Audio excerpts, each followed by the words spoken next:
All right, let's go. You know what it is? You into radio. I go with a short one. We got Dizzy D. Hey.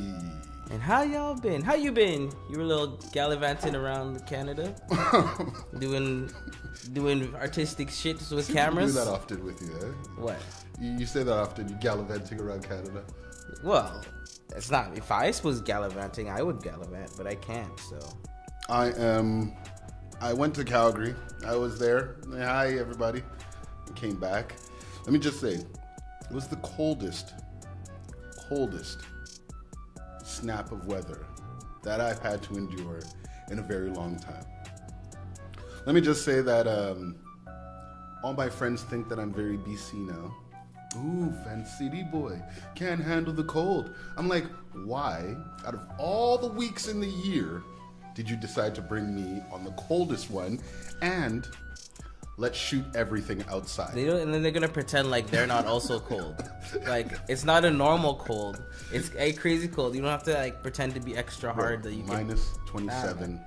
Well, it snowed here. It snowed here in Vancouver. Like one night it was like blah, have some snow in your face, and then it rained away because it's also Vancouver.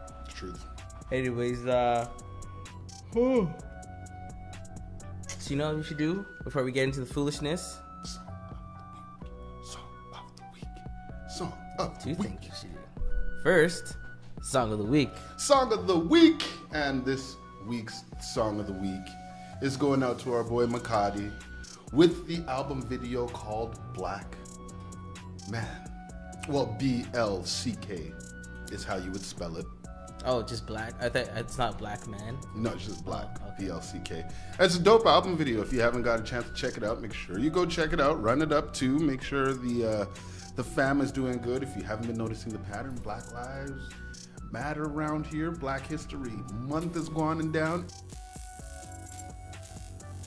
So, what is the other thing we do every single February? Yeah. It's Black History Month facts. Black History Month facts. Last week, I said, Madame, what was her name? Madame C.J. Walker, the self-made millionaire. This week, I want to give a big shout to the first black billionaire. Now, before Oprah Winfrey, before Michael Jordan, there was the first black billionaire. His name was Robert Johnson. Became the first black American billionaire when he sold the cable station he founded, BET. 2001. I mean, if you guys know what BET is, that is a channel that you get on... Black entertainment. Yes, black entertainment television. Now, don't get mad about that name. Just enjoy that we have our own channels. What's yours? All right. Mind you, it was my fault because it was where I thought I saved it, but I had scrolled wrong. So, anyways, Paul Kofi. Paul Kofi. He was born 1759, lived till 1817. He was born to a freed slave. Crazy. So shout out to that life already. That's already living crazy. And he was the 7th out of 10 kids. And so his parents, when he was 8, they were able, because they were free slaves, they were able to buy 116 acres of land in Massachusetts. Crazy. That's nuts, right? All right, so from a young age, because he was a free man, he could do what he wanted, he started to learn how to build ships. Built these ships, started sailing back between North America and the UK. Crazy. He got one of his ships seized, and he was imprisoned for 3 months in New York, because that was when the fighting was. So his shit got taken by the British, and they're still like, "Hey, you're Americans, so you're one of our prisoners." Crazy. So after he got out, he was only in prison for 3 months. After he got out, he became a blockade runner, delivering supplies to fight against Britain, and he would sail at night and in stormy weather to get around Britain's ships. So Mans was just being like, night vision right here, these two. So after becoming a master of the seas in his early 20s, that's when he really starts like blowing up. Encouraged by a prominent merchant family, Paul starts his own business exporting goods from ships he owned. Wow. So Mans is just started from the bottom. Now we're here. Now he's here. So everything, all the money is going to him. And guess what he did? Because he's one of those those guys, all his crews were all black. Hey, this is back then. Props to him. So back then, he became so powerful. Before slavery was ended, he became so rich and powerful, he earned his right to vote. Wow. Yeah. Black people were like, all right, this guy's got power. We gotta at least be nice to him. So basically, he taught his kids and his family how to read and write. And because, you know, people will always be like, well, we just doing all that for them. He's like, all right, cool, bring your white kids over too. So technically, he had the first integrated schools way back then. Wow, this guy's got more So, and like, more coming, eh? Holy. This is why I was upset about not being able to find this, because like I find like this is real good facts. This is a movie. Like, this is all one person.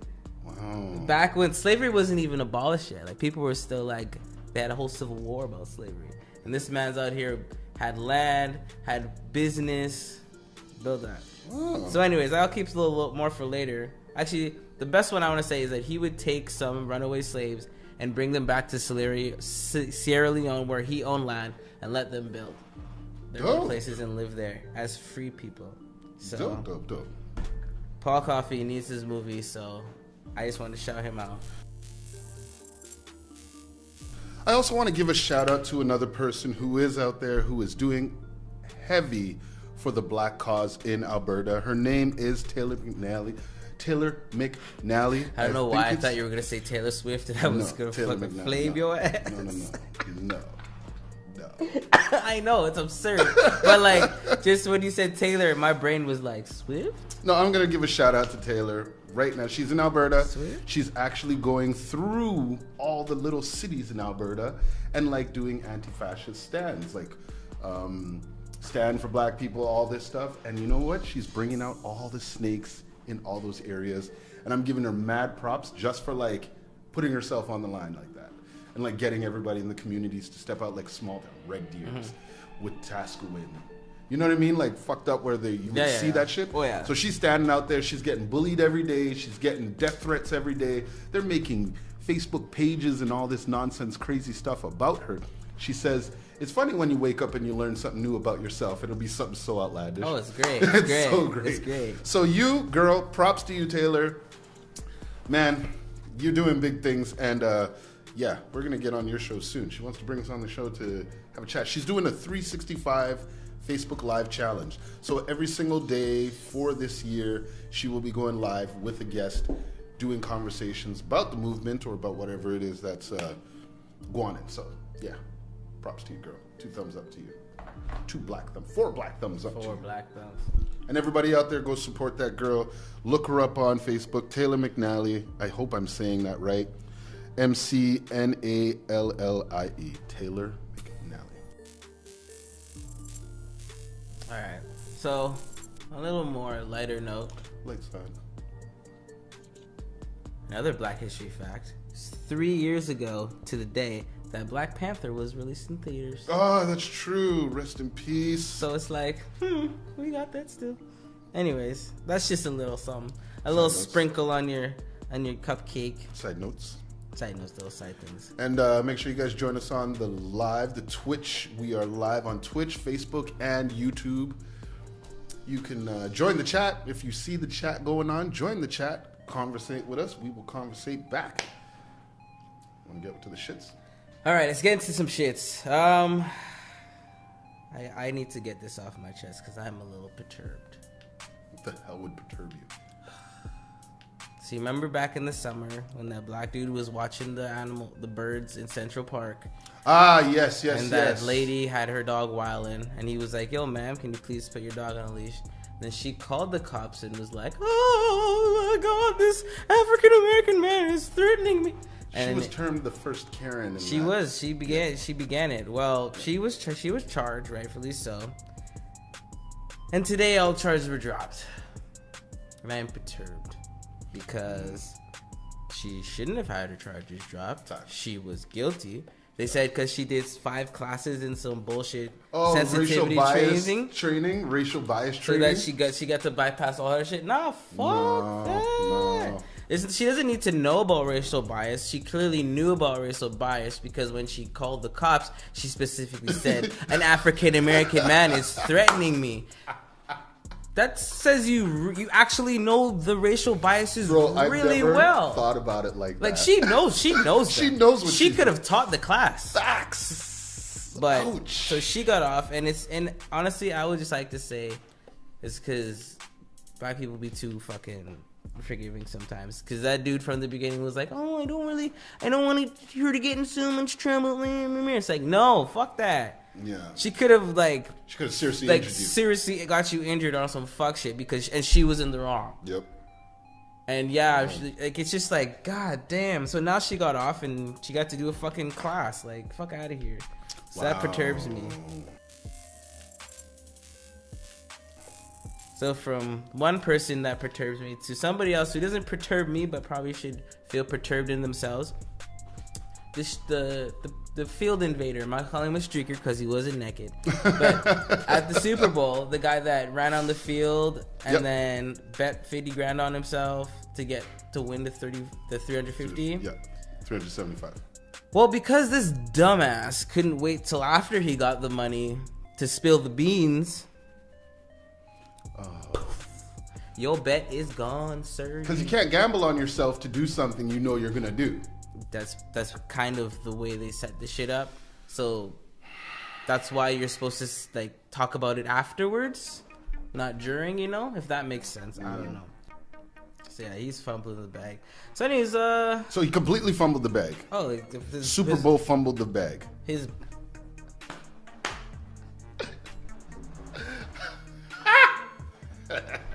Oh, you're not impressed. Okay, continue. The Gorilla Head chick. Gorilla Glue Head. Gorilla ass Glue chick. Head ass, yeah. Yeah, she got her shit cleaned out and. It was a black surgeon too who did it. Surgeon did it. So he actually did it properly because he knows the hair texture and he wasn't just going to put some acid in her hair like some other people wanted to do. Yep. And I was just, and which is so good on that way. But of course, this is capitalistic society, so I guess you get to make money off of being stupid. She now has a full-time agent. She's selling merch, all kinds of things. What? From mugs to shredder to sweaters, everything. And I'm just like, you know what I did see? What? I did see a weed company release with the Gorilla Glue weed. Yeah, that's hilarious. And on top of that, let's because we know every time somebody does a challenge, it turns into a viral thing. Now, this wasn't meant to be a challenge, but what's been happening? So many people out there are putting Gorilla Glue on the worst places. You see that old man put it on his tongue? Tongue sticking all out to here. Did you see that old man? Oh, bro. Then there's other lady tried to do the same thing, but bring down her small edges. Stuck. People, okay, listen. Back in the day, I don't feel sorry for them. I don't either. Back in the day, you're stupid. Some of these people would take Tide Pods and rip them open and eat them. It was never a smart thing. This woman put glue in her head top and didn't know what type of glue she was dealing with. So it was a literal mistake. For the rest of you that know and still go and do, yeah, we can't show love to you. Sorry. I just have to laugh at you because you're just like stupid. I can't do it. So, I mean, if that's what you guys want to go do, then that's what you guys are doing, I guess. Let's continue. You know what? I'm in a goofy mood. So it would be only right from some idiots to... Okay, I know I don't want to be insensitive, but... You are. I don't understand how people still get scammed on the internet. In this specific way. Like, you mean like Nigerian type scams? Yeah. Like, this woman, 60-year-old woman, got scammed out of $100,000 by someone she believed was Bruno Mars. The reason she sent Bruno Mars $100,000 is because Bruno Mars needed help on the road fees for his concert. Oh, man. Bruno Mars needed $100,000 for road fees. Bruno Mars does not need $100,000 for road fees, people. Do not send celebrities. And these are the brothers that did it. Or I don't know if they're brothers, but... But yeah, they're scammers. They look scammy. But I'm like, come on, man. Like, these guys just fucking Instagrammed you on his burner. I wish the live could see that. But I'm gonna set up a picture for you guys to see it in the edit. This is hilarious. But it's just like, really? That's why I'm like, I don't want to be insensitive because it's probably someone's old granny that just got on Facebook. But let still. me see them again. Hold on, let me see the names. Oh, God. Yeah. They're Nigerian. I was going to say, they might be one of yours. They're Nigerian. They're Nigerian. You said it, not me. No, the names. They're going to see it in the edit. They're strong. So anyways, Valentine's Day just passed. Valentine's Day did just pass. Did you celebrated your Valentine's? I saw Kinda. a post With my mom. with your moms. My mom came over and hung out with me. It was really nice. Nah, it's all good. Hung out. See, my mom's a fucking G, yo. You better watch yourself. Talking about my mom. All right. No, get out of here. It's an Experience Warm Touch Lubricant Dispenser designed to your heat, and it lights up. And so now you can look at it, sir. And it's that like thing that's like that, and the lube is what's dripping down, and you stick your hand in it, and this is like pow pow. This thing, you just put your hand inside the circle ring, it goes, and it dispenses lube in your hand. So it's like a soap dispenser for lube. Fuck out of here. Don't fall. Did this guy invent this shit? No, he just found it and he was dying, and I watched it and I'm like, yo. I mean, I get it if you're like freaky, but like how do you have that in your house regularly and not have to explain it to people? Because it's like, it's one thing to have just like a bottle of lube or some shit, right? That's in your drawer. You whip it out when you need to. Hopefully you can find it when you need it, blah blah blah. But you saw this was like a lamp fixture. Like this thing was like had some size. It's one of those things. It looks kind of like, to me, it kind of looks like one of those you know, the things you put the globe in there and it kind of just floats there in the middle. It's like magnets on both sides. Yeah, one of them little like floaty things. Yeah, it's just, wow. I don't know. Why wouldn't you just put it? Maybe because it's like hard to handle a bottle. I don't know. I think that whole thing is just over. Would you buy it? No. You wouldn't just let lube just drip from a device where you can just apply? I don't understand it, sir. I don't know. I don't know if you guys would ever buy something like that. Let us know in the comments, man. I don't know. Do we want to talk about the man in the woods? Yep. Or what's the other option? Was this an option? Well, there's a couple things I might want to touch on, but we can also save them. There's one thing that's really speaking to me, but I kind of want to save it because we need time to like spread out, and I might not want to do that during Black History Month because it's quite a dark story. Ooh. About otters. Okay. I'll let you guys. About otters? Otters. Okay, I want to go in. Let's do it. They're not as cute and cuddly as you think. Let's do it. Let's go. No, we're not doing it. Let's go. I'm curious. Yeah, you want to go into Justin Timberlake? All right, so have you seen the documentary about Free Britney Spears? No, I haven't. First off, before we get into this, what's your favorite Britney Spears song? You know you have one. You don't even fuck with me. I don't have one. This guy, and he says he's from Calgary. Your whiteness card is revoked. Bro. No more mayonnaise for you, sir. Deviled eggs, out of here. Oh, I love deviled eggs. I really love deviled eggs. Oh, this guy. Anyways. Okay, so what happened? Out of here. What's your favorite Britney Spears song? I don't really have a favorite Britney Spears. Okay, who was it? Maybe if I would say the first song that pops in my head when I think of Brittany would be Oops, I Did It Again. Being my favorite would be the same thing because it would be a phrase I'd use if I had done something stupid, like got drunk again, or like, you know, that sort of thing. Oops, I did it again. You know what I mean? Why wouldn't you just shaggy it and say it wasn't me? This guy.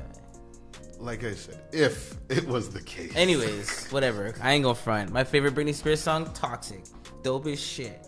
Anyways, so there's this documentary that came out and kind of highlighted how this woman's been tormented as fuck. And her dad basically runs her life and makes money off her. It's quite strange. It's quite scary. Huh. But anyways, what came out of it was this little part about how Justin Timberlake also added to like the slut shaming of her and yada yada. And people started blowing up his social medias and blah blah blah. And guess what he decided to do in the last weekend? Apologize to Britney Spears. Really? And he threw Janet Jackson in there too. What? Why would he need to apologize to Janet? For ripping off her titty and leaving her to fucking dangle in the wind and never owning up to shit. And she got blackballed and blacklisted from all that shit. And Justin Timberlake just shimmied his ass onto the Grammys the next week like nothing happened. Yo, I honestly thought that was a planned thing. No. Les Moonves, the owner of CBS, was like made it his mission to like destroy her career. He didn't really succeed because it's Janet, but like that's why she didn't win much awards really. She wasn't in no fucking other big time performances. Bro, I thought honestly. Nah, bruh. Honestly, I thought Justin left her to fucking flap in the wind, man. What? And he's the one that grabbed the titty. What? Sir, yes. Okay, so the thing is I always thought when it was ripped off, I thought that was them trying to do some sort of a controversial thing. You know what I'm saying? You know what I mean? Like, you feel what I'm saying, right? Yeah, now, yeah, not then. That was because like there was a whole lot of. That was 04. That's way too. That's like looking back at 04 like way more generously than it actually was. It was 2004. That was Sexy Back. That was the song, right? I'm bringing sex. That's when that occurred. No, right? Sexy. That was when he just got out of NSYNC. Sexy Back came when I was working at McDonald's, so I was at least like 17, which would have been like 07, 08. Damn. Yeah. So when he ripped off that titty, she really got in that much trouble.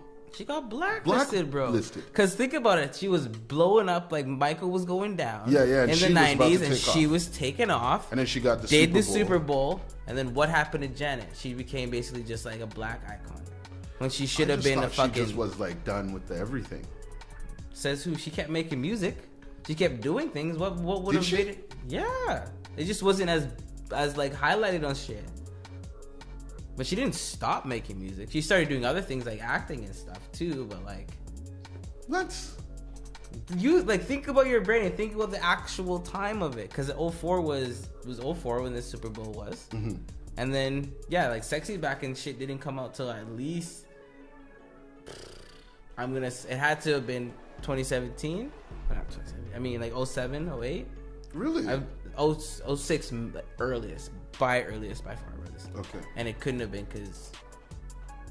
or might have been because that was the summer I started at McDonald's. But I think it was after I already got it. So it probably was like the next year. Crazy. But yeah, no. So how do you know people been hating on Justin for that? Because he was like, he like called Les Moonves and was like, oh, I'm so sorry, and like did a tearful apology and said, oh, it was my fault or blah, blah, or he said something. So Les Moonves was cool with him. So Justin got to go perform in the Grammys. See, the whole time I always thought it was just a mistake. But I thought they actually planned that sort of mistake because it had some sort of a ring around it, right? She just had a titty ring. You see, this is what I'm saying. The whole outfit just looked too orchestrated. But that's also like Janet's, you knew that was coming out, and that was the focal. Nah. Really? Because people would have said that for anything. If she had just a regular bar, it would have been whatever. You don't forget, these people have been rich since she was like fucking 2. So she's probably doing some weird shit. But it was like around her actual like... It was all it was a piercing with like an extra thing around it. That's all it was. It wasn't like a decal or like a pasty. It was like just a titty ring with a fucking bar through it and then had just extra shit around it. And it's just like, it's Janet Jackson. Like, you think she's gonna have just a regular like steel bar that tastes all coppery and shit? And I don't want to go online and look up Janet Jackson titty just for the Super Bowl, but I did. We all did. It's true. Anyways, though, we rambling, we high. It's true. I do want to talk about those otters because I'm confused. No, We're talking about it next week. Taking it Otters out. next week. Otters are next week. It's dark. Let's just say they can make a horror movie rated beyond R. Like the FBI would come to your house and arrest you if you watched movies about what these otters were doing. It's been inTUNE Radio, inTUNE TV if you like, if you want to get nasty. I go by the short one. That's Dizzy D.